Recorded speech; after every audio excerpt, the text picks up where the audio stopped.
Salvamon Buștea, ce s-a întâmplat? Suntem pe traseu pe jur. Nu mai vedem nimic. Cosmin! Te rog, Mircea.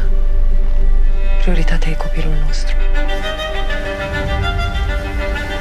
Vreau să iei toți oamenii și să te duci să-mi duci copilul. Am fost și pe jepii mari și pe jepii mici. De 3 ore am fost, n-am găsit nimic.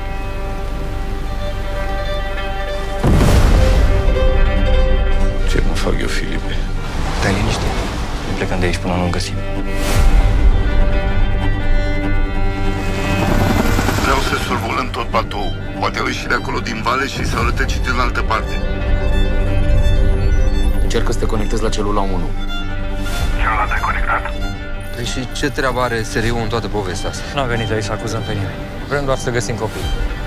Sunt în viața amândoi, eu sunt sigură de asta. De ce pentru unii se aduce aparatură de localizare și pentru alții nu?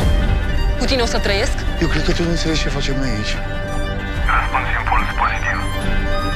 Mircea, nu suntem pregătiți pentru ce e acolo. Băi! Vă ia mama, dracului, pe toți!